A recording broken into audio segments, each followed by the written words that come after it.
that one's finished, ready for final assembly. It's one you have all the hardware for. That one is going to be pre-drilled for the same stuff that the one in that bag had. It's the sister I remember this guitar because of that block. Yeah. Let me go ahead and grab the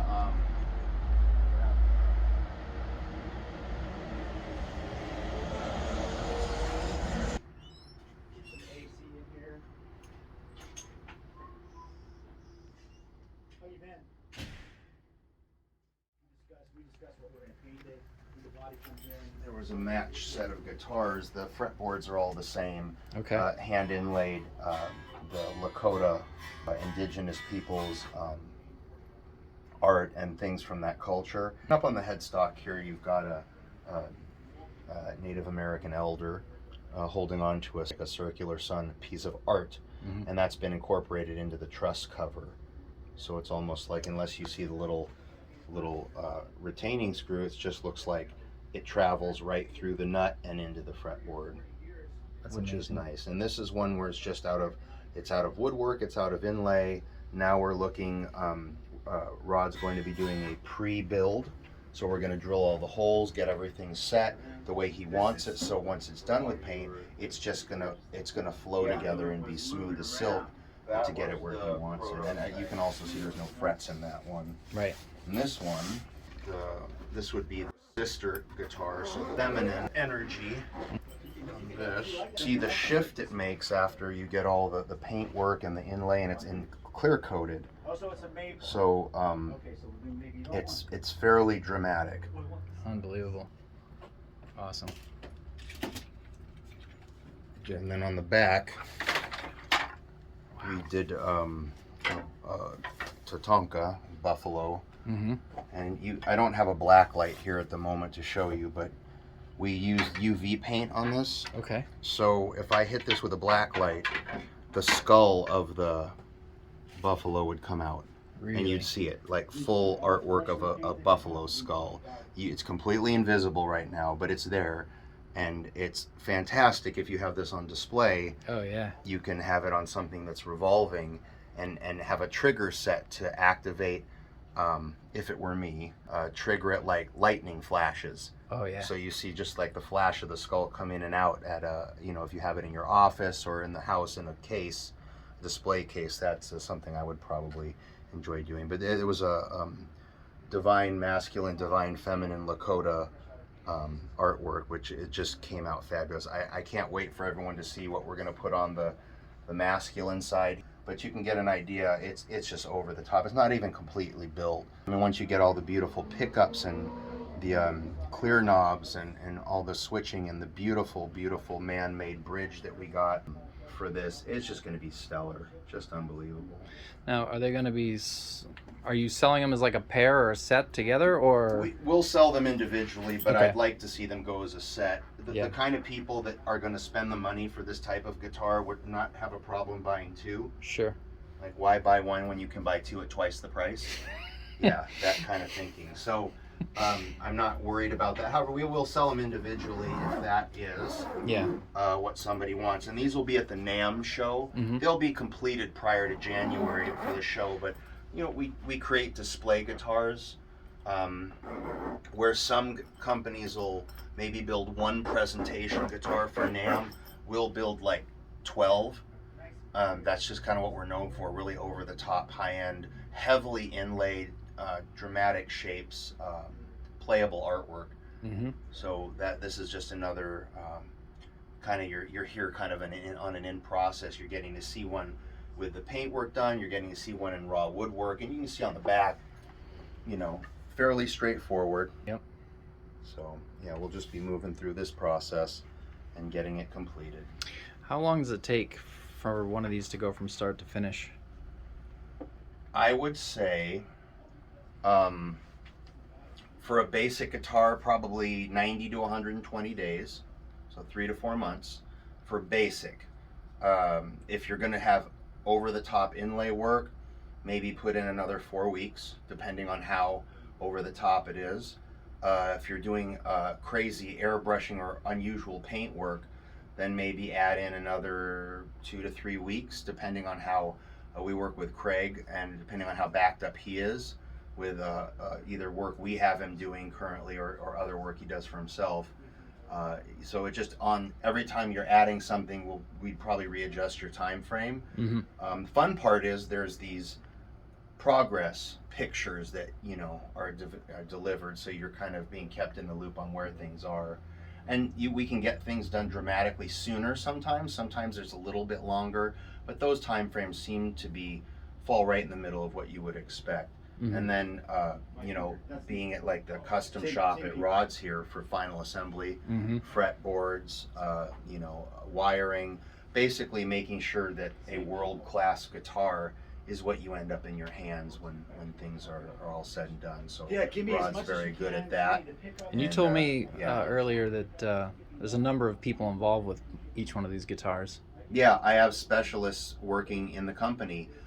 Woodwork on the bodies is done by a dedicated team, and then the inlay is done by a dedicated person who's doing it all by hand. There's no CNC machine on any of this. And then we've got the paint is done by a master painter for just the sunburst and the ocean burst and the blue, all the traditional bursts. Now if we're going to something like you saw, where they're looking at like artwork, like airbrushing and painting, that's done by Craig Fraser, and he's very famous. I believe he's one of the registered Disney artists, so he's incredibly good at what he does. So it was really fun to get to work with him. And then a final assembly is here at Rod's, which he just does phenomenal work. We both live in good proximity, and we have a lot of fun turning out these art piece guitars. And to Rod's credit, he can do everything and everything in between. So he really doesn't have any limits, which is what I like. I don't like limits. Let's not put any clamps on the marketplace of ideas, and he believes in that. So he's just like, how crazy can we get?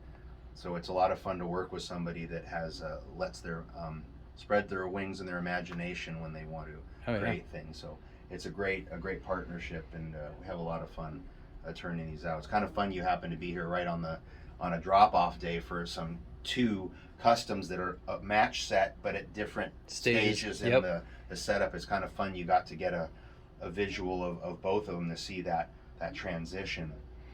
So yeah, that'll be cool. I hope it I was absolutely shocked when you pulled that other one out of that case, because after seeing it's this, jarring, right? Yeah. Oh my god. Before you're getting ready for paint, there's still sanding that'd be on the body. You can see a little bit of there's little glue right there from when they did the binding. So there'll be some finish sanding before you start doing the paint. So you get to see these little things before the prep work's done. Doing inlay, it's messy work. That the black glue you're using to put in the inlay, etc. Of course, the fretboard is all perfect and beautiful because that's already been radiused and it's ready to go. And is that the artist that their name right there on the? Okay, cool. How awesome is that? It's Arlene Goulart, in case you can't read it. Yeah. Right. Okay. But she autographs everything she does, and she does it in micro pen. I don't know how she gets it that small, but she manages to do it. So you'll know if it's authentic, if it's got her signature, and you can, if you just look over your inlay work on your guitar, you can go and find out where it is. You might need a magnifying glass though.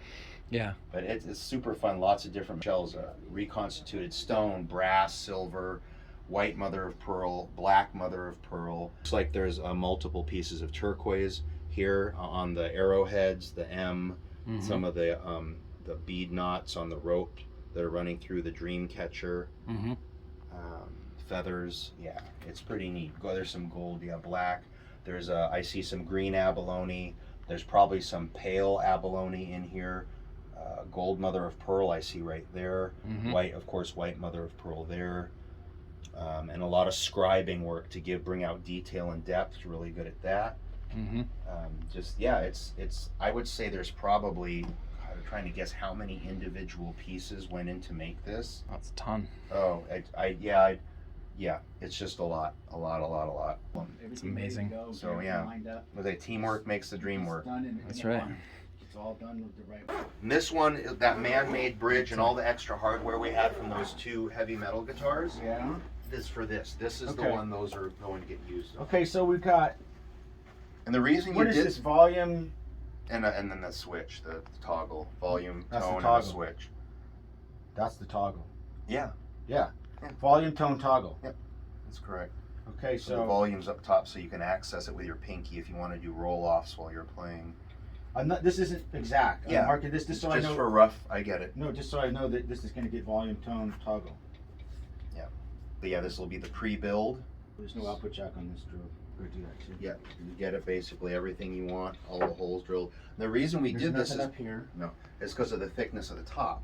These are very good in. These are a monster. We got to use mini pots on Correct. these, and we I have to remember. fish them through. Same thing. Okay. This one's got its cover on it. Wow. Let me see the back of that again. Pretty wild. Yeah, Dang. Craig went off. Oh It's my pretty god. neat. That's just unbelievable. Well, That's insane. yeah. Well, you didn't sign up for a boring life. If you meet me, Wow, that's all man. over. Okay. All jokes aside, it'll look great. We'll just get everything set up and drilled out, and it's missing frets, so you're gonna need to do that. Okay, so this is start at the headstock. We want to do tuners. Yeah, which you already have. We have. And for this one, you can go ahead and reorder the same I stuff. don't have tuners for that, right? No. I have for this one. For this one, but if you want to go ahead and just do a reorder and use the same company, same everything that you're going to build on this, do the same because they're going to be like kind of a match set. One's female and the other's male, but it's both Okay. Lakota. We're gonna make babies. Yeah. Pretty much. Okay. We have the pickups for this. Those Okay. are the we got all those Got stuff. that.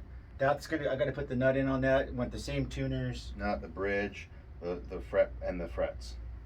We're basically copying this guitar exactly. Yes. The only thing is Craig made this, or actually no, you did the plastic plate, but Craig painted it so it looks like wood. Exactly. He's getting pretty good at that, isn't he? Yeah, he's getting good at that. If you want to go ahead and do the cover plate again for the back of this, that's fine. I made a template for you. It's right there. Okay, then that's it. It's right We're over there. I good. made a template for you. So we just put that on and do our routing and everything and Mhm. put that on. We're just gonna copy this. Correct. Got it. Okay. The only difference, this has a German carved top, and this one is an angel step top. That's really the only difference. There's a little more surface area to work with for you on this than there was on that, but it doesn't seem to be getting in the way of the control layout. So we're fine. Okay, since we do have a different top on this, well, where I place stuff is vaguely where it's gonna go. Yeah. Does that look good to you? It does. It's fine. It'll get more final when I measure this all out. It's gonna Totally be more understand. And you'll have this one here too. final. Right. You know, Exactly. I'm gonna this- copy this exact. Mhm. Yeah. Okay. You know the rule. It's real easy to fix stuff when it's in raw wood, but when they're all finished and painted, that's when it gets tricky. Yes. So just I got you.